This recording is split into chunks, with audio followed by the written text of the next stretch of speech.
আগামী নির্বাচনে আইন শৃঙ্খলা রক্ষায় প্রতি উপজেলায় এক কোম্পানি সেনা মোতায়েন থাকবে। শনিবার সন্ধ্যায় রাষ্ট্রীয় অতিথি ভবন যমুনায় প্রধান উপদেষ্টার সঙ্গে সাক্ষাতে এ তথ্য দেন ৩ বাহিনীর প্রধানরা।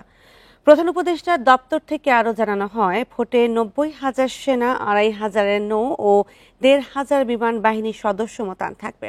ফেব্রুয়ারিতে সংসদ নির্বাচনে নিরাপত্তা নিশ্চিত করতে ৩ বাহিনীর প্রধানকে নির্দেশনা দেন প্রধান উপদেষ্টা অধ্যাপক মোহাম্মদ ইউনূস। জাতীয় নিরাপত্তার পাশাপাশি দেশের আইন শৃঙ্খলা রক্ষায় সামরিক বাহিনীর সদস্যদের ভূমিকার প্রশংসা করেন তিনি। বলেন, ফেব্রুয়ারি নির্বাচন অবাধ, সুষ্ঠু, নিরপেক্ষ ও উৎসবমুখর করতে অন্তর্বর্তী সরকার প্রতিশ্রুতিবদ্ধ। এ সময় ২১ নভেম্বর সশস্ত্র বাহিনী দিবসের আয়োজনে প্রধান উপদেষ্টাকে আমন্ত্রণ জানান ৩ বাহিনীর প্রধানরা। দেশের জনগণের জন্য নয়, বরং উপদেষ্টাদের জন্যই জুলাই সনদ। জনগণের প্রয়োজন দ্রুত নির্বাচন, দাবি বিএনপির। একটি রাজনৈতিক দল জোট বানিয়ে বিভিন্ন আন্দোলন করে জনগণকে বোকা বানাচ্ছে বলেও মন্তব্য করেন দলটির নেতারা। শনিবার দুপুরে রাজধানীর প্রেস ক্লাবে আয়োজিত ৭ নভেম্বরের চেতনায় মুক্তিযোদ্ধা সমাবেশে বক্তব্য রাখেন দলের মহাসচিব সহ বিএনপির নেতারা। বাংলাদেশ জাতীয়তাবাদী মুক্তিযোদ্ধা দল ও মুক্তিযুদ্ধের প্রজন্মের উদ্যোগে সমাবেশের আয়োজন করা হয় রাজধানীর প্রেস ক্লাবে।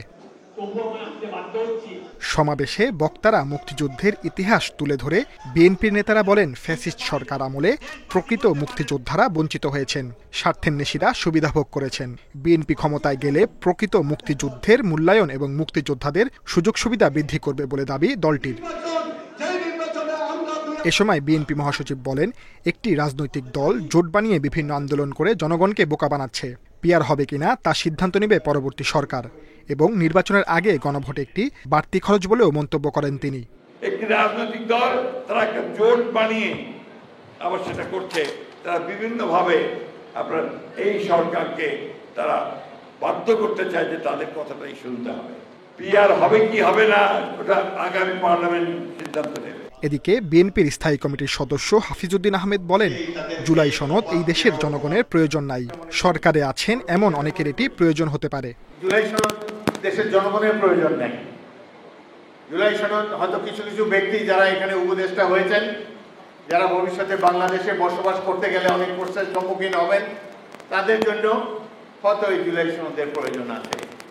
একটি গোষ্ঠী নিজেদের স্বার্থে নির্বাচনকে বিলম্বিত করার চেষ্টা করছেন বলে মন্তব্য করেন বিএনপির স্থায়ী কমিটির সদস্য আমির খসরু চৌধুরী।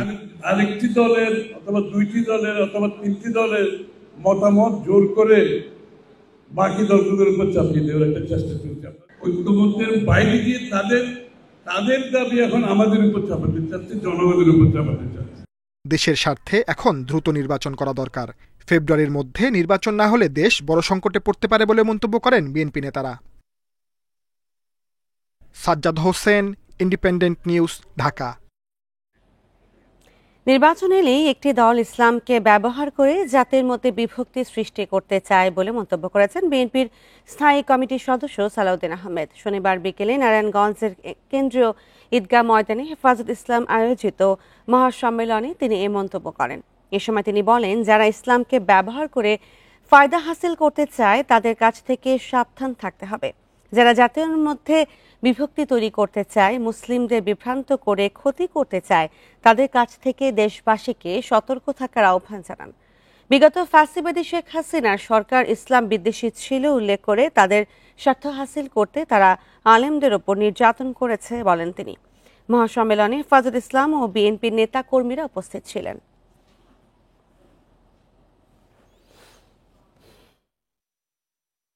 একটি রাজনৈতিক দল তারা নির্বাচনের স্বার্থে, রাজনীতির স্বার্থে ইসলামকে ব্যবহার করে জাতির মধ্যে বিভক্তি নিয়ে আসতে চায়, বিশেষ করে ইসলামের ক্ষতি করতে চায় এবং সেই বিভ্রান্তি সৃষ্টির জন্য ইসলামকে ব্যবহার করতে চায়, তাদের কাছ থেকে আমাদের দূরে থাকতে হবে। রাজনৈতিক দলের প্রতীক ব্যবহারের বিষয়ে পরিষদের গৃহীত সিদ্ধান্ত পুনর্বিবেচনা করায় সরকারের নিরপেক্ষতা প্রশ্নবিদ্ধ হয়েছে এমন অভিযোগ তুলেছেন জামায়াত ইসলামীর নায়েবে আমির ডক্টর সৈয়দ আব্দুল্লাহ মোহাম্মদ তাহের। বলেন, নির্বাচনের রোডম্যাপ ঘোষণা ও পরিষদের পূর্ববর্তী সিদ্ধান্ত পরিবর্তন একটি দলের প্রতি সরকারের আনুগত্যের বহিঃপ্রকাশ। শনিবার সকালে কুমিল্লার ১৪ গ্রামে আয়োজিত সভায় এক ভিডিও বার্তায় তিনি এসব কথা বলেন। বিভিন্ন রাজনৈতিক দলের মার্কা ব্যবহারের বিষয়তে আবার সেটাকে পরিষদের বৈঠকে পুনরায় পুনর্বিবেচনার নামে দলের প্রতি যে আনুগত্য প্রকাশ করেছে সরকার, নিঃসন্দেহে এই সরকারের নিরপেক্ষতা ক্ষুণ্ণ হয়েছে। আমরা এই সিদ্ধান্তকে মানি না এবং এই সিদ্ধান্তের গ্রহণের নিন্দা জানাচ্ছি। এবার ত্রয়োদশ সংসদ নির্বাচন ঘিরে আমাদের বিশেষ আয়োজন গণতন্ত্রের যাত্রা।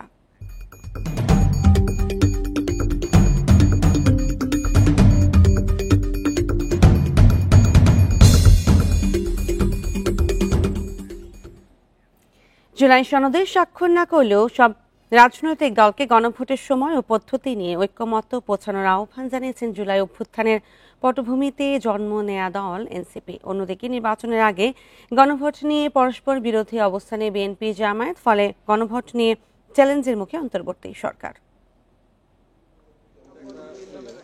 ৩০টি রাজনৈতিক দল নিয়ে ঐকমত্য কমিশনে ২৭০ দিন আলোচনার পর জুলাই সনদে স্বাক্ষর করে এনসিপি ও বাম ঘরানার ৪ দল ছাড়া সবাই। তারপরও সনদ বাস্তবায়ন প্রক্রিয়া নিয়ে রাজনীতিতে দেখা দিয়েছে নতুন সংকট। জুলাই সনদ বাস্তবায়নে নভেম্বরের মধ্যে গণভোটের আয়োজনের দাবি জানিয়েছে জামায়াতে ইসলামী সহ সমমনা ৮টি দল। অন্যদিকে সংসদ নির্বাচনের আগে গণভোট চায় না বিএনপি। গণভোট নির্বাচনের আগে করার কোনো সুযোগ এখন আর নাই। গণভোটে দিতে হবে এবং সেটা জাতীয় নির্বাচনের আগে। সই না করলেও জুলাই সনদ ও গণভোট ইস্যুতে সামাজিক যোগাযোগ মাধ্যমে নানা ধরনের প্রচারণা চালাচ্ছে এনসিপি। দলটির নেতারা বলছে গণভোট যে কোনো সময় হতে পারে, কিন্তু এর আইনি ভিত্তির ব্যাপারে সঠিক সিদ্ধান্তে পৌঁছাতে হবে। দলীয় স্বার্থটি পেছনে রেখে দেশের স্বার্থ এবং জনগণের স্বার্থে আমাদের যে সংস্কারের যে বিষয়গুলো ছিল, এজেন্ডাগুলো ছিল, সেগুলো নিয়ে কিন্তু গণভোটের দিকে এগিয়ে যাওয়া উচিত এবং এটি আসলে জাতীয় নির্বাচনে কোনো প্রভাব ফেলবে বলে আমি অন্তত মনে করি না। কারণ জাতীয় নির্বাচনে যে ধরনের তোড়জোড় করছে এবং ইসির পক্ষ থেকে যে ধরনের কাজকর্ম চলছে সেটি তো এক ধরনের প্রক্রিয়া, কিন্তু গণভোটটাকে সকল রাজনৈতিক দল আসলে গুরুত্ব সহকারে নেওয়া প্রয়োজন। গণভোটের চেয়ে জুলাই সনদ বাস্তবায়নের রূপরেখাই মূল চ্যালেঞ্জ। প্রয়োজনে প্রধান উপদেষ্টার সরাসরি হস্তক্ষেপ নেওয়ার কথা বলেন এনসিপির নেতারা। এই যে জুলাই সনদ বাস্তবায়ন আদেশ, এবং সেই আদেশ কে দেবেন? আমরা বলেছি প্রধান উপদেষ্টা ডক্টর মোহাম্মদ ইউনূসের দেওয়া উচিত। তিনি আদেশ দেবেন এবং তার ভিত্তিতে গণভোট হবে এবং আগামী সংসদের কাছে দ্বৈত ক্ষমতা থাকবে। এই রোডম্যাপটা ইম্পর্টেন্ট। গণভোটের টাইমিংয়ের চেয়ে এদিকে আমাদের বেশি মনোযোগ দেওয়া উচিত, কিন্তু এই বড় দুই দল সে কাজটা করছে বলে আমাদের কাছে মনে হচ্ছে না। তারা গণভোটের টাইমিং নিয়ে এক ধরনের মল্লযুদ্ধের মধ্যে আছে।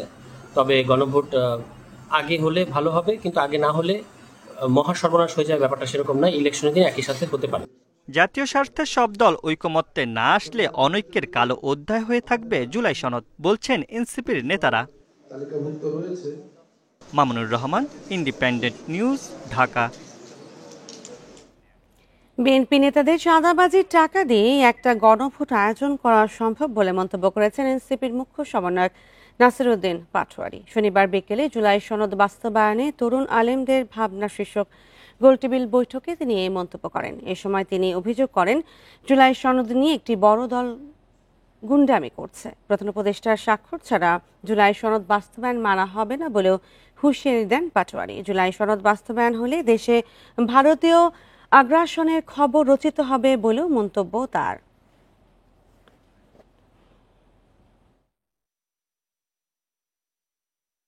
যদি টাকার প্রশ্ন আসে একটা গণভোট আয়োজন করতে, যে টাকা যাবে এটা আপনাদের একটা আসনে, এবং ওই যে ঢাকা মহানগরের একজন নেতা আছে যে নয়ন, ও যে টাকা চাঁদাবাজি করেছে, দুর্নীতি করেছে, এই টাকা দিয়েও একটা বাংলাদেশে গণভোট হওয়া সম্ভব।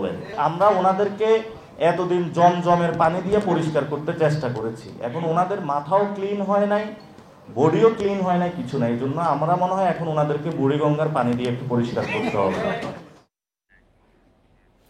নির্বাচন কমিশন স্বেচ্ছাচারিতা করছে বলে অভিযোগ করেছেন এনসিপির দক্ষিণ অঞ্চলীয় মুখ্য সমন্বয়ক হাসনাত আব্দুল্লাহ। শনিবার দুপুরে বরগুনা জেলা এনসিপির সমন্বয় সভায় অংশগ্রহণ শেষে সাংবাদিকদের কাছে তিনি এই কথা বলেন। হাসনাত আরও বলেন, নির্বাচন কমিশন বিভিন্ন দলে বিভক্ত, তাই এই কমিশনের মাধ্যমে নিরপেক্ষ ও স্বচ্ছ নির্বাচন সম্ভব নয়। শাপলাকলি প্রতীক সংযুক্তির বিষয়ে নির্বাচন কমিশন সঠিক ব্যাখ্যা দিচ্ছে না বলে অভিযোগ করেন তিনি। বলেন, এই কমিশন গঠিত হয়েছে বিতর্কিত প্রক্রিয়ায়। শাপলা প্রতীক নিয়ে এনসিপি অনড় অবস্থানে রয়েছে এবং এই প্রতীকের জন্য লড়াই চালিয়ে যাওয়ার ঘোষণা দেন হাসনাত। তিনি আরো বলেন, এখন বাংলাদেশে দুইটা পক্ষে ভাগ হয়েছে, একটি সংস্কারের পক্ষে আর একটা সংস্কারের বিরুদ্ধে। জুলাই সনদে লিখিত বিষয় যাচাই না করে যারা স্বাক্ষর করেছেন তাদের ভুল সিদ্ধান্ত ছিল বলেও মন্তব্য করেন তিনি। এই নির্বাচন কমিশনও তো গঠন করা হয়েছে, বিএনপি বলেছে আমাদের পক্ষ থেকে একজন, জামাত বলেছে আমাদের পক্ষ থেকে একজন, আর্মি থেকে ওখানে একজনকে দেওয়া হয়েছে। তার মানে এটাকে ভাগাভাগি করে নিচ্ছে। কিছু দল সংস্কারের বিরুদ্ধে অবস্থান নিয়েছে আর কিছু দল সংস্কারের পক্ষে অবস্থান নিয়েছে। তো এই জায়গা থেকে মনে হচ্ছে দৃশ্যত এখন বাংলাদেশে দুইটা পক্ষ ভাগ হয়েছে। আপনারা দেখেছেন, একটা হচ্ছে সংস্কারের পক্ষে, একটা হচ্ছে সংস্কারের বিপক্ষে। ঢাকা বিশ্ববিদ্যালয়ের শিক্ষক শেহরিন আমিন ভূঁইয়া মনামিকে নিয়ে কুরুচিপূর্ণ মন্তব্য করা এনটিভির সাংবাদিক মুজতবা খন্দকার সহ সারা দেশের নারীদের নিয়ে অব্যাহত কুরুচিপূর্ণ বক্তব্যের প্রতিবাদে মশাল মিছিল করেছে ঢাবি শিক্ষার্থীরা। শনিবার রাত 10টায় বিশ্ববিদ্যালয়ের হলপাড়া থেকে মশাল মিছিল বের করে টিএসসিতে জড়ো হন শিক্ষার্থীরা। এ সময় নারীদের নিয়ে কুরুচিপূর্ণ বক্তব্য দেওয়া ব্যক্তিদের শাস্তির দাবি জানান তারা। শিক্ষার্থীরা বলেন, ঢাবির শিক্ষক শেহরিন আমিন ভূঁইয়া মনামি জুলাই আন্দোলনে শিক্ষার্থীদের সামনে ঢাল হিসেবে দাঁড়িয়েছিলেন। অন্তর্বর্তী সরকারকে দ্রুত সময়ের মধ্যে অপরাধীদের গ্রেপ্তারের আহ্বান জানান। এ সময় শাহবাগ থানা ও এনটিভি ভবন ঘেরাওয়ের হুঁশিয়ারিও দেন শিক্ষার্থীরা। আগেও যেমন বিচারহীনতার সংস্কৃতির ভিতর ডুবেছিলাম, আমি একইভাবে সেই বিচারহীনতার সংস্কৃতি দেখতে পাচ্ছি। ইন্টারিম গভর্নমেন্টকে আহ্বান জানায়, তাদের কাছে দাবি জানায়, অবিলম্বে হ্যারাসমেন্টের জন্য মুস্তফা খন্দকারকে গ্রেফতার করতে হবে। রাজধানীর মোহাম্মদপুরে ব্যবসার দ্বন্দ্বের জেরে মোহাম্মদ রাসেল নামের এক যুবককে কুপিয়ে হত্যার ঘটনা ঘটেছে। এ সময় আহত হয়েছেন আরও একজন। শনিবার রাত 10:15টার দিকে মোহাম্মদপুরের নবীনগর হাউজিং এলাকায় ঘটনা ঘটে। পুলিশ জানিয়েছে, রাতে মোহাম্মদপুর নবীনগর হাউজিং এর 4 নম্বর রোড এলাকায় ধারালো অস্ত্র দিয়ে রাসেলের ঘাড়ে আঘাত করে দুর্বৃত্তরা। পরে গুরুতর আহত অবস্থায় শহীদ সোহরাওয়ার্দী মেডিকেল কলেজ হাসপাতালে নেওয়া হলে চিকিৎসক তাকে মৃত ঘোষণা করেন। হত্যার ঘটনায় 2 জনকে আটক করেছে পুলিশ। মুরগি ব্যবসায় ঘিরে আধিপত্যের জেরে এই হত্যাকাণ্ড হতে পারে বলে ধারণা পুলিশের।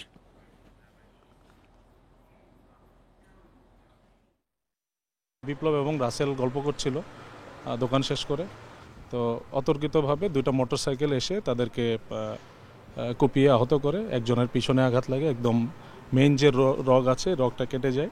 অভিযান পরিচালনা করে পেপার বাবু যে ঘটনার মূল হোতা তাকে অ্যারেস্ট করি এবং তার সহযোগী মোবারক, যাকে আমরা ভিডিও ফুটেজ দেখে শনাক্ত করেছি, এবং আহত বিপ্লব সে নিজেও ছবি দেখে কনফার্ম করেছে যে তারা ঘটনাস্থলে। গত বছরের 5 আগস্টের পর জেল থেকে পালানো 67 ফাঁসির আসামি এখনও ধরা পড়েনি। এর মধ্যে অন্তত 11 জঙ্গি রয়েছে বলে জানিয়েছে পুলিশ। এছাড়া এখনও পলাতক আছে 711 আসামি। এই পরিস্থিতিতে নির্বাচন সামনে রেখে গোয়েন্দা নজরদারি বাড়ানো হয়েছে। পলাতক আসামিদের ধরতে বিশেষ অভিযান চালাচ্ছে পুলিশ। বুয়েট শিক্ষার্থী আবরার ফাহাদ হত্যায় ফাঁসির আসামি মুনতাসির আল জেমি গত বছরের 6 আগস্ট কারাগার থেকে পালিয়ে যায়। সেদিন গাজীপুরের কাশিমপুর কারাগার থেকে পালিয়ে যায় আরও 209 বন্দী। এখনও পর্যন্ত তাদের কোনো হদিস নেই। ওই সময় 5 কারাগার থেকে পালিয়ে যান 2247 জন। এদের মধ্যে অন্তত 711 জন এখনও গ্রেফতার হননি। পলাতকদের মধ্যে রয়েছেন বিডিআর বিদ্রোহ, বুয়েট ছাত্র আবরার ফাহাদ হত্যা ও জঙ্গি মামলার দণ্ডপ্রাপ্ত আসামিরা। কারা কর্তৃপক্ষ বলছে, ওই সময় নরসিংদী, শেরপুর, সাতক্ষীরা, কুষ্টিয়া ও কাশিমপুর থেকে পালিয়ে যাওয়া 1511 জন বন্দী ফিরে এসেছে। নরসিংদী কারাগারটা একটা হলো প্রেক্ষাপটের প্রেক্ষিতে হয়েছিল। এটাতে আসলে কারোই কোনো হাত ছিল না। এটাকে আমরা ভিন্ন দৃষ্টিকোণ থেকে দেখছি। আর বাদবাকি যে 4টা কারাগারে এই ধরনের ঘটনা ঘটেছে সেগুলোর ব্যাপারে আমাদের অ্যানালাইসিস করে আমরা একটা অবস্থানে গিয়ে দাঁড়িয়েছি যে কিছু কিছু ক্ষেত্রে ইমারতগত ত্রুটি ছিল। এদিকে কারাগার থেকে লুট হওয়া 94টি অস্ত্রের মধ্যে উদ্ধার হয়েছে 67টি। পাওয়া যায়নি প্রায় 7000 গুলি। পুলিশ বলছে, আসামিদের ধরতে ও অস্ত্র উদ্ধারে বিশেষ ব্যবস্থা নেওয়া হয়েছে। গোয়েন্দা তথ্যের উপর বিশ্লেষণ করে আমরা এই অভিযান দেশব্যাপী চলতেছে এবং সামনে নির্বাচন, আপনি জানেন, নির্বাচনকে রেখে সবসময় আমরা একটা পূর্ব প্রস্তুতি, নির্বাচন পূর্ববর্তী সহিংসতা কিংবা নির্বাচনকালীন কিংবা পরবর্তী সহিংসতা, এটাকে মাথায় রেখে আমাদের বিশেষ অভিযান চলমান আছে। 5 আগস্টের পর জেল পালানোর চেষ্টা করে মারা যান 16 বন্দী। এসব ঘটনায় মামলা হয়েছে 6টি। Arafatur Rahman, Independent News, Dhaka. নরসিংদীতে জমি নিয়ে বিরোধের জেরে 2 ভাইকে কুপিয়ে হত্যা করা হয়েছে। তাদের চাচাতো ভাইয়ের বিরুদ্ধেই খুনের অভিযোগ তুলেছে পরিবার। সংঘর্ষে আহত হয়েছে আরও একজন। শনিবার দুপুরে রায়পুরা উপজেলায় চরসুবুদ্ধি এলাকায় এই ঘটনা ঘটে। নিহতরা হলেন চরসুবুদ্ধি এলাকায় ফোরা মিয়া এবং তার ছোট ভাই শাকিল মিয়া। নিহতের পরিবার জানায়, ফোরা মিয়া ও শাকিলের বাবা আবু তাহের 20 বছর আগে তাদের চাচা আব্দুল আওয়ালের কাছে 1700 টাকা ধার নেয়। এজন্য আওয়ালের ছেলেরা আবু তাহেরের জমি দাবি করে আসছিলেন। এরই জেরে জমি দখল করতে যায় আওয়ালের ছেলেরা। এই সময় বাধা দিলে তাদের ওপর হামলা চালায়। এতে ফোরা মিয়া, শাকিল মিয়া ও ফোরা মিয়ার স্ত্রী মনিরা বেগম আহত হয়। তাদের উদ্ধার করে হাসপাতালে নেওয়া হলে চিকিৎসক 2 জনকে মৃত ঘোষণা করেন। এই ঘটনায় জিজ্ঞাসাবাদের জন্য 1 জনকে আটক করা হয়েছে।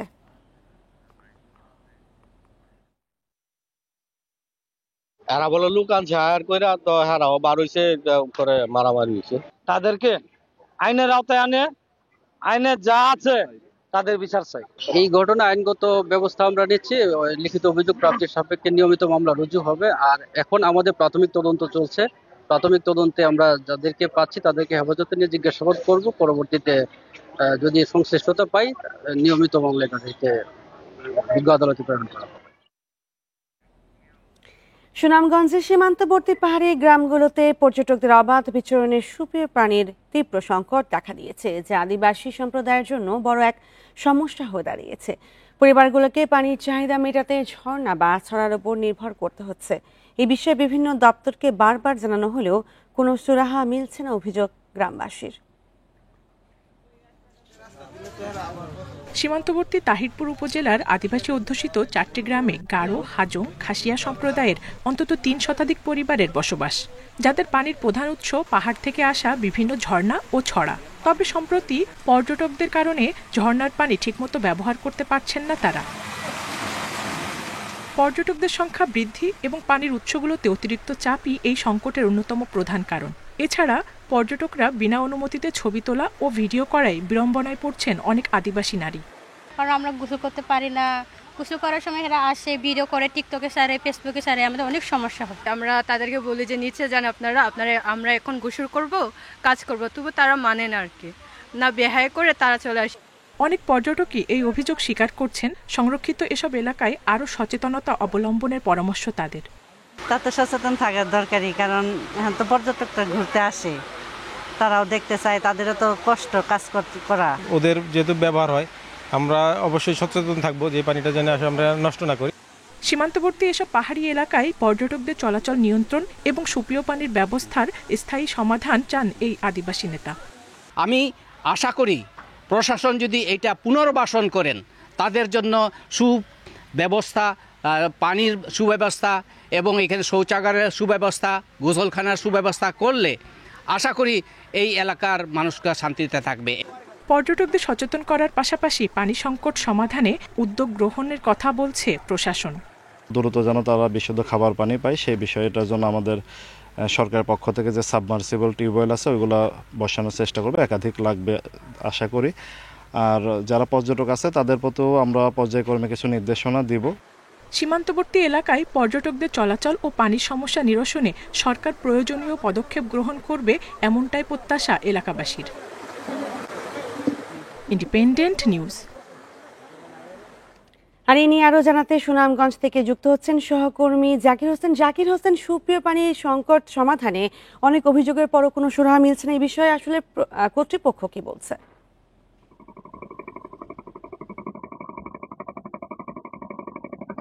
দেখুন, দীর্ঘ কয়েক বছর যাবত আমরা এরকম শুনে আসছি শুধু তাহিরপুর উপজেলায় নয়, আমরা প্রতিবেদনে যেমনটা দেখিয়েছি শুধু তাহিরপুর উপজেলা ছাড়াও সুনামগঞ্জ সদর, দুয়ারা বাজার, এই 3 উপজেলার মধ্যে কিন্তু পাহাড়ি অধ্যুষিত গ্রাম রয়েছে, অর্থাৎ যেখানে আদিবাসীরা বসবাস করে। আদিবাসী ছাড়াও কিন্তু অন্যরাও বসবাস করছে। এখানে কিন্তু পানির সুপ্রিয় পানির তীব্র সংকট রয়েছে। আর জনস্বাস্থ্য প্রকৌশল অধিদপ্তর, প্রশাসন পক্ষ থেকে বারবারই বলা হচ্ছে যে তাদের জন্য পানির ব্যবস্থা করা হবে, কিন্তু আদৌ কিন্তু ব্যবস্থা করা হয়নি। তবে তাহিরপুরের যে আমরা যেমন তাহিরপুর উপজেলার সীমান্তবর্তী যে 7টি গ্রাম রয়েছে, সেই সব 7টি গ্রামের সুপ্রিয় পানি যাতে পায়, এই জন্য তারা প্রশাসনের পক্ষ থেকে কিন্তু আমি দেখেছি তারা ব্যবস্থা নিচ্ছে। তো আমি কথা বলেছিলাম জেলা প্রশাসক ডক্টর মোহাম্মদ ইলিয়াস মিয়ার সাথে। তিনি আমাকে জানিয়েছেন যে জনস্বাস্থ্য প্রকৌশল অধিদপ্তরের সাথে কথা বলে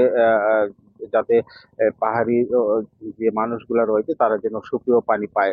আরেকটা বিষয় হচ্ছে বিশেষ করে এই বর্ষা মৌসুমে ঝর্ণা বা ছড়ার পানির থেকে যদিও তারা পানি পাচ্ছে, কিন্তু শুষ্ক মৌসুমে একেবারেই কিন্তু পাচ্ছে না।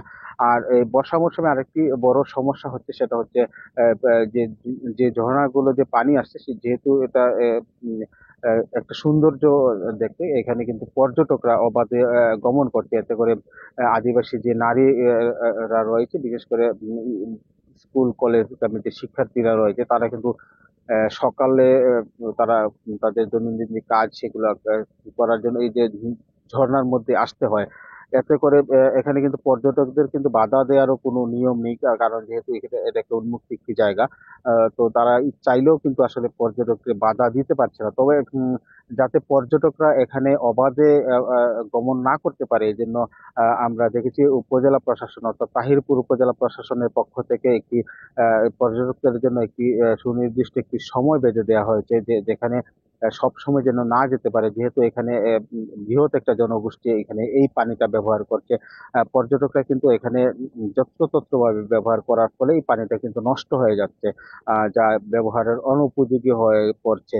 তো এ বিষয়ে আসলে আমরা আদিবাসী নেতাদের সাথে কথা বলেছিলাম। আদিবাসী নেতারাও আমাদেরকে যেমনটা বলছেন, তারা বারবারই বিভিন্ন দপ্তরে তারা কথা বলে আসছে যাতে তারা সুপ্রিয় পানির ব্যবস্থা করা হয়। তো আসলে তারা কোনো প্রকার এখন পর্যন্ত কোনো প্রকার সুরাহা পাচ্ছে না। তো সার্বিকভাবে আমরা বলতে পারি যদি পর্যটকরা সচেতন হয়, তাহলে হয়তোবা এই যে বর্ষার সময় যে ঝর্ণা বা ছড়ার পানি, সেটাও দেওয়াও কিন্তু তারা অনেকটাই তাদের যে সমস্যা সেটা সমাধান করতে পারতো। এই ছিল আমার কাছে সুনামগঞ্জের পাহাড়ি এলাকার সুপ্রিয় পানি সংকটের সর্বশেষ খবর। সুনামগঞ্জ থেকে জানাচ্ছিলেন সহকর্মী জাকির হোসেন। চাঁদপুরে মেঘনা নদী ডুবোচরে 9 ঘন্টা আটকা থাকার পর উদ্ধার করা হয়েছে ঢাকাগামী বোগদাদিয়া 7 লঞ্চ। ঝড়ের পানি আসায় ভোর 4টার দিকে ঢাকার উদ্দেশ্যে রওনা দেয় লঞ্চটি। এর আগে নিরাপদে লঞ্চের 200 যাত্রীকে উদ্ধার করে অন্য লঞ্চে ঢাকায় পাঠানো হয়। চাঁদপুর বিআইডব্লিউটি এর উপপরিচালক বাবুলাল বৈদ্য জানান, শনিবার সন্ধ্যা 5:30টার দিকে চাঁদপুর লঞ্চ টার্মিনাল থেকে ঢাকার উদ্দেশ্যে ছেড়ে যায় বোগদাদিয়া 7 লঞ্চ। রাত 8টার দিকে ঝড় বৃষ্টির কবলে পড়ে মুন্সিগঞ্জের গলজেরিয়া ও চাঁদপুরের সীমান্তবর্তী একটি ডুবোচর আটকা পড়ে এটি। রাত 9টার পর এমভি ইমাম হাসান ও বোগদাদিয়া 8 নামের 2টি লঞ্চ করে যাত্রীদের উদ্ধার করে ঢাকায় নিয়ে আসা হয়।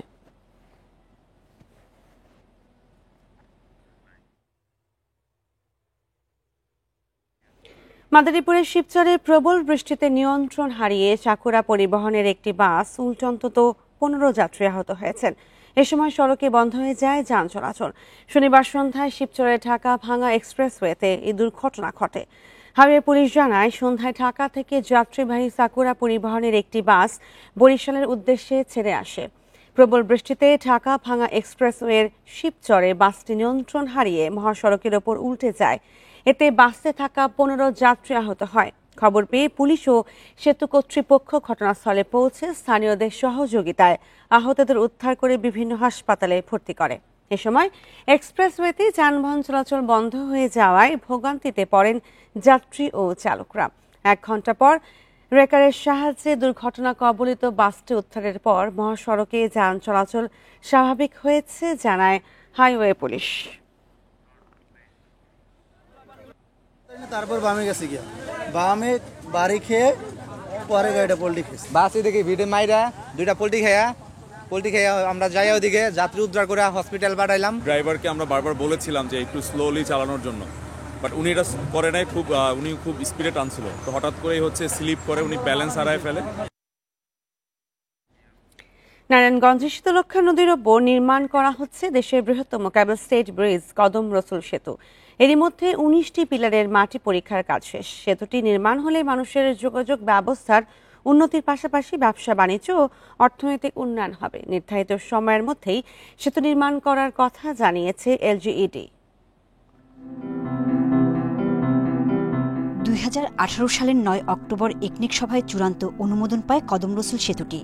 1.5 কিলোমিটার দীর্ঘ সেতুটির মূল অংশ থাকবে নদীর উপর বিশেষ তার দিয়ে ঝুলন্ত অবস্থায়, যার দৈর্ঘ্য হবে 380 মিটার। দুই পাশে পথচারীদের চলাচলের জন্য থাকবে ফুটপাত। সেতুটির ঠিকাদারি প্রতিষ্ঠান হিসেবে কাজ করছে চায়নার দুটি সরকারি প্রতিষ্ঠান। এরই মধ্যে 19টি পিলারের মাটি পরীক্ষার কাজ শেষ। আগামী ডিসেম্বর মাসে মূল সেতুর কাজ শুরু হবে। সেতুটি বাস্তবায়ন হলে নদীর দুই পাড়ের মানুষের যোগাযোগ ব্যবস্থার উন্নয়ন হবে। কদম রসুল সেতুটি হওয়ার মধ্য দিয়ে বন্দর যে উন্নয়ন থেকে পিছিয়ে আছে, বঞ্চিত আছে, সেটা পূরণ হবে। আজও 2025 সালে এসে আমাদের নৌকায় করে রাস্তা পারাপার হতে হয়, নৌকা পারাপার হতে হয়। খুব দ্রুততম সময় হোক এবং নারায়ণগঞ্জের জনগণের যে চাপ সেটা বন্দর উপরে আসুক, নারায়ণগঞ্জ কিছুটা স্বস্তি ফিরে পাক। সেতুটি বাস্তবায়নে 2028 সালের জুন মাস পর্যন্ত সময়সীমা নির্ধারণ করা হয়। এই সময়ের মধ্যে নির্মাণ কাজ শেষ করার কথা জানিয়েছে এলজিইডি। এটা হচ্ছে কি আমাদের এলজিইডির জন্য একটা pioneer project, this is a signature project. কারণ বাংলাদেশের ইতিহাসে এ ধরনের একটা বড় কেবল স্ট্রিট ব্রিজ, এত বড় মাপের কেবল স্ট্রিট ব্রিজ কখনো সম্পাদিত হয়নি। সেতু নির্মাণে প্রকল্প ব্যয় ধরা হয়েছে 735 কোটি 18 লাখ টাকা। সেতুর 26টি পিলারের মধ্যে শহরে 14টি ও বন্দরে নির্মাণ হবে 12টি pillar. Independent News. Bogura school কলেজের প্রায় 90% শিক্ষার্থী কোচিং সেন্টারমুখী। কোচিংয়ে না গেলে নিজ প্রতিষ্ঠানের শিক্ষকরাই পরীক্ষায় ফেল করিয়ে দেন, এমন অভিযোগ 77% শিক্ষার্থীর। কোচিং সেন্টার পরিচালনাকারী প্রতিষ্ঠানগুলোর সংগঠন ফ্রিল্যান্সার কোচিং সেন্টার অ্যাসোসিয়েশনের এক জরিপে শিক্ষার এই উদ্বেগজনক চিত্র উঠে আসে। ধর্মীয় শিক্ষা, হাতের লেখা চর্চা, চারুকলার মতো বিষয়গুলোতেও শিক্ষার্থীরা বাধ্যতামূলকভাবে কোচিং করছেন বলেও তথ্য মিলেছে জরিপে। অ্যাসোসিয়েশন সূত্রে বলা হচ্ছে, তাদের নিজ সংগঠনের 70 সদস্য আর সরকারি বেসরকারি নানা প্রতিষ্ঠানের শিক্ষকরাও বগুড়ায় প্রাইভেট টিউশন সেন্টার চালাচ্ছেন হাজার খানেক। শিক্ষার্থীরা নিজ নিজ শ্রেণীকক্ষে প্রয়োজন মতো শিক্ষা পাচ্ছেন না বলেই কোচিং সেন্টারে যেতে বাধ্য হচ্ছেন। প্রয়োজন নেই এমন বিষয়েও প্রাইভেট পড়তে হচ্ছে ছাত্রছাত্রীদের। শিক্ষার্থীরা ম্যাক্সিমামে চিন্তা করে যে তাদের স্কুলে পাশ করতে হবে এবং ভালো রেজাল্ট করতে হবে, যে কারণে বিভিন্ন টিচারদের কাছে পড়ছে। এই 90%-র মধ্যে স্কুল টিচার বা প্রাতিষ্ঠানিক টিচারদের কাছে প্রায় 70% শিক্ষার্থীরা পড়ছে। এই অবস্থার পরিবর্তনে শ্রেণীতেই উপযুক্ত পাঠদান নিশ্চিত করার গুরুত্ব দিচ্ছে সংগঠনটি। অভিভাবক, শিক্ষক সবাইকে সচেতন হতে হবে। কারণ হচ্ছে এই বিষয়গুলো শ্রেণীকক্ষে যদি সুন্দরভাবে পড়ানো হয়, মানে এগুলোর জন্য বাচ্চারা বাহিরে আসার কোনো প্রয়োজনীয়তা নাই। কোচিংয়ের জন্য শ্রেণী ও সেন্টার ভেদে অভিভাবকদের ব্যয় বেড়ে গেছে শিক্ষার্থী পিছু মাসে 2000 থেকে 8000 টাকা পর্যন্ত।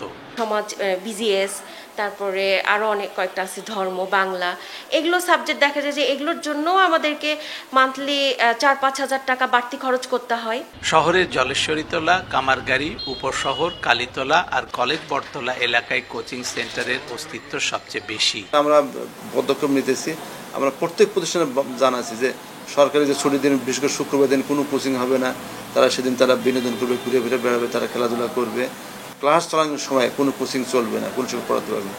এগুলো যখন সরকারি বেসরকারি শিক্ষকদের জড়িত থাকে, সেই তথ্য বলে আমরা ব্যবস্থা নেব। বেশিরভাগ কোচিং সেন্টার সকাল 7টায় শুরু হয়, ধাপে ধাপে ক্লাস চলে সন্ধ্যা পর্যন্ত। Hasibur Rahman, Independent News, Bogura. 6 মাসে দিনাজপুরের প্রায় অর্ধশতাধিক প্রাথমিক বিদ্যালয়ে চুরির ঘটনা ঘটেছে। স্কুলে একের পর এক চুরির ঘটনায় আতঙ্কিত স্কুল শিক্ষকরা। অভিযোগ আছে, কোনো বিদ্যালয়ে চুরি হয়েছে একাধিকবার। নৈশ প্রহরী না থাকে এবং মাদকাসক্তির সংখ্যা এলাকায় বেড়ে যাওয়ায় চুরির ঘটনা বাড়ছে বলে দাবি সংশ্লিষ্টদের। চুরি রোধে পুলিশি তৎপরতা বাড়ানো সহ প্রয়োজনীয় পদক্ষেপ গ্রহণের দাবি স্থানীয়দের। পার্বতীপুর উপজেলার প্রাথমিক বিদ্যালয়গুলোতে প্রতিনিয়ত ঘটছে চুরির ঘটনা। দুর্বৃত্তরা বিদ্যালয়ে তালা ভেঙে প্রয়োজনীয় নথিপত্র, ল্যাপটপ, প্রজেক্টর, ফ্যান, পানির পাম্প ও শিক্ষা উপকরণ সহ মূল্যবান মালামাল চুরি করে নিয়ে যায়। ফলে ব্যাহত হচ্ছে বিদ্যালয়ের স্বাভাবিক কার্যক্রম। পাঠদান স্বাভাবিক রাখতে শিক্ষকরা নিজের টাকা দিয়েই কিনছেন উপকরণ। এতে আর্থিক ক্ষতি ও ভীতির সম্মুখীন হচ্ছেন তারা। 7 বার আমার চুরি হয়েছে, বেশিরভাগ সময় 5 বার পাম্প পানির মোটর চুরি হয়েছে 5 বার, আর ফ্যান 2 বার, 14টা ফ্যান 2 বার চুরি হয়েছে। যখন পড়াই তখন একটা ফ্যান না থাকলে, তাদের যদি লাইট না থাকে, তাদের যদি ট্যাপ না থাকে পানির, তাহলে ওয়াশরুম ব্যবহারের অসুবিধা। নৈশ প্রহরী না থাকা এবং মাদকাসক্ত বেড়ে যাওয়ায় চুরির অন্যতম প্রধান কারণ বলছেন সংশ্লিষ্টরা। দ্রুত নৈশ প্রহরী নিয়োগ এবং প্রয়োজনীয় উপকরণ দ্রুত ক্রয় করতে প্রয়োজনীয় উদ্যোগের দাবি শিক্ষা বিভাগের। এই চুরির বিষয়ে আমরা যেটা জানতে পারছি, এলাকার কিছু সংখ্যক বখাটে এবং নেশাখোর ছেলে রয়েছে, তারা নেশার অর্থ সংগ্রহের জন্য এই ছোটোখাটো চুরিগুলি করতেছে। আমরা চেষ্টা করতেছি যাতে করে এই জটিলতা নিরসন করা যায়। বিদ্যালয়ে চুরি রোধে পুলিশের টহল বাড়ানো সহ স্থানীয় জনগণের সমন্বয়ে প্রয়োজনীয় ব্যবস্থা গ্রহণে চুরি কমবে বলছে প্রশাসন। আমরা সিদ্ধান্ত নিলাম যে আমাদের এই টহলটা একটু স্কুলের দিকে কিছুদিন চলবে এবং আমাদের এখানে যে নৈশ প্রহরী কাম দপ্তরি, তাদের বিষয়ে সিদ্ধান্ত হলো যে তারা যেহেতু এই সময়টাতে চুরি ঘটনা বেশি ঘটছে, তাহলে আমরা ওই দিকটা লক্ষ্য করে আমরা রাতের ডিউটিটা তাদের বললাম যে আপনারা আপাতত রাতের ডিউটিটা করা হোক। পার্বতীপুর উপজেলায় প্রাথমিক বিদ্যালয় রয়েছে 207টি। এর মধ্যে প্রহরী কাম দফতরি রয়েছে 97টি বিদ্যালয়ে। বাকি 110টি প্রাথমিক বিদ্যালয়ে কোনো প্রহরী নেই। Independent news. প্রথমবারের মতো মেট্রো রেলে শুরু হচ্ছে পূর্ণাঙ্গ নিরাপত্তা নিরীক্ষা। তৃতীয় পক্ষ দিয়ে কাজ শুরু করতে দ্রুতই আহ্বান করা হবে উন্মুক্ত দরপত্রের। সব ঠিক থাকলে আগামী বছরেই সম্পন্ন করা যাবে নিরীক্ষার কাজ, বলছে কর্তৃপক্ষ। এমন উদ্যোগ ইতিবাচক হলেও নিরাপত্তার সুপারিশ সঠিকভাবে মেনে চলার পরামর্শ বিশেষজ্ঞদের। 2022 সালের 28 ডিসেম্বর উত্তরা থেকে আগারগাঁও পর্যন্ত চালু হয় দেশের প্রথম মেট্রো রেল সেবা, আর মতিঝিল পর্যন্ত যাত্রী চলাচল শুরু হয় 2023 সালের শেষে। কিন্তু 2024 সালের নির্বাচন সামনে রেখে তৎকালীন আওয়ামী লীগ সরকার পূর্ণাঙ্গ সেফটি অডিট ছাড়াই তাড়াহুড়ো করে মেট্রো রেল চালু করে। তৃতীয় পক্ষ দিয়ে নিরাপত্তা নিরীক্ষার কথা থাকলেও তা আমলে নেওয়া হয়নি। এর কুফল এখন বয়ে বেড়াচ্ছে রাজধানীবাসী। ডিএমটিসিএল বলছে, নিয়ম থাকলেও আওয়ামী লীগ আমলে ঠিকাদার ও পরামর্শকদের কাজে প্রশ্ন তোলা ও জবাবদিহিতার বিষয়টি গুরুত্ব পায়নি। বেশ কয়েকটি দুর্ঘটনার পর তৃতীয় পক্ষের মাধ্যমে নিরাপত্তা পরীক্ষার উদ্যোগ নিয়েছে অন্তর্বর্তী সরকার। ইতিমধ্যে 2টি ফরাসি প্রতিষ্ঠান নিজেদের আগ্রহ জানিয়ে চিঠিও দিয়েছে। রেভিনিউ কালেকশন যাওয়ার আগে ওইটা ম্যান্ডেটরি প্রায় সব দেশেই পৃথিবীর। আগামী বছর, এই বছর যদি চলতে পারে, ঠিক মতো চলে। ফ্রেঞ্চ 2টা কোম্পানি অফার দিচ্ছে আমাকে ইন রাইটিং, অনলি জাস্ট খালি যেহেতু আমি ইনিশিয়েটিভ নিচ্ছি ওইভাবে আসছে, আমি মার্কেটে যাব এখন তার 70। বিশেষজ্ঞরা বলছেন, কারিগরি জ্ঞান না থাকলেও শুরু থেকে রাজনৈতিক বিবেচনায় মেট্রো রেল ছিল আমলাদের নেতৃত্বে। চালুর পর থেকে ডিএমটিসিএল একটি নিরাপত্তা প্রতিবেদনও জমা দেয়নি। অডিটের যে মাল্টি স্টেজ যে পদ্ধতি, যেটা গ্লোবাল কমপ্লায়েন্স এবং রিগোরাস যে পদ্ধতিটা অনুসরণ করা হয়, এবং তৃতীয় পক্ষ এবং যাদের আসলে টেকনিক্যাল ক্যাপাসিটি আছে তাদেরকে দিয়ে করানো যে বিষয়গুলো, এটা কিন্তু অনুসরণ করে আমাদের ভবিষ্যতে মেট্রো নির্মাণ এবং পরিচালনায় যেতে হবে। মেট্রো রেলের ত্রুটি সংশোধনের পাশাপাশি দায়ীদের বিরুদ্ধে আইনানুগ ব্যবস্থার আহ্বান বিশেষজ্ঞদের। Shahid Ahmed, independent News, Dhaka. জনপ্রিয় চিত্রনায়ক সালমান শাহ হত্যার মামলার আসামিদের দ্রুত গ্রেপ্তার ও বিচারের দাবিতে মানববন্ধন করেছেন তার ভক্তরা। শনিবার বিকেলে জাতীয় প্রেস ক্লাবের সামনে এই মানববন্ধনের আয়োজন করা হয়। এ সময় মামলা দায়েরের 11 দিন পেরিয়ে গেলেও আসামিদের গ্রেপ্তার না করায় ক্ষোভ প্রকাশ করেন নায়কের ভক্ত অনুরাগীরা। 90-এর দশকের জনপ্রিয় চিত্রনায়ক সালমান শাহ মারা যান 1996 সালের 6 সেপ্টেম্বর। সে সময় স্ত্রীর দাবি ছিল তিনি আত্মহত্যা করেছেন, তবে তা মানতে পারেননি সালমানের বাবা মা। মিথ্যা বানোয়াট কথা, আমার ছেলে আত্মহত্যা করে নাই। আত্মহত্যার প্রমাণ তো তাদের কাছে নাই কিছু। আল্লাহর কাছে আমি চেয়েছি যে আল্লাহ সত্যটা উদ্ঘাটন করে দাও। প্রথমে একটি অপমৃত্যুর মামলা করেন সালমানের বাবা কমরউদ্দিন আহমদ চৌধুরী। পরে ১৯৯৭ সালের ২৪ জুলাই সেটি হত্যা মামলায় রূপান্তরের আবেদন জানানো হলেও তা গৃহীত হয়নি। তবে চলে দীর্ঘ তদন্ত। সবশেষ ২০২০ সালের ফেব্রুয়ারিতে পিবিআই জানায় সালমান শাহ খুন হননি। তাতে নারাজি দেন সালমানের মা নীলা চৌধুরী। গেল ২০ অক্টোবর আদালতের নির্দেশ এলে পরদিন রাজধানীর রমনা থানায় অপমৃত্যুর মামলাটি হত্যা মামলায় রূপান্তর করে এতে আসামি করা হয় ১১ জনকে। ন্যায় বিচারের দাবিতে শনিবার জাতীয় প্রেসক্লাবের সামনে মানববন্ধন করেছেন জনপ্রিয় এই নায়কের ভক্তরা। ২৯ বছর পর সত্য উদ্ঘাটন হয়েছে, এখন আমরা চাই দ্রুত আসামিদের গ্রেপ্তার করা হোক। অন্যায়কারীরা আল্লাহ কখনো ক্ষমা করেন না, আর আশা করি এখনো ক্ষমা করবেন না। আর এতদিন বিচার হয় না, এখন বিচার হবে। ভাই খুন হয়েছে, সহ্য করতে পারে না। আমি তো এটা পুরুষ মানুষ, আমাদের একটা ট্রমায় চলে গেছিলাম, কিন্তু আমরা তো আমাদের ভাইকে আমরা পাইনি এখনো। সালমানের মৃত্যু আজও রহস্য হয়ে আছে। এবার তার জট খুলবে এবং অপরাধীদের শাস্তি হবে বলে আশা ভক্তদের। সালমান শাহকে নির্মমভাবে ব্রুটালি ২৯ বছর আগে হত্যা করা হয়েছে। আমাদের একটাই দাবি যে সকল খুনিদের আইনের আওতায় আনা হোক, তাদের বিচার করা হোক, তাদেরকে ফাঁসির দড়িতে ঝোলানো হোক। ৩০ বছর তো ওনারা জামিনে ঘোরাফেরা করছেন, এখন আইনি প্রক্রিয়াটা শুরু হোক। যে ওনাদের ৩০ বছর বলে আসছেন যেটা আত্মহত্যা, আর আমরা ৩০ বছর বলে আসছি এটা হত্যা। রাহিনুল ইসলাম রিঙ্কু, ইন্ডিপেন্ডেন্ট নিউজ, ঢাকা।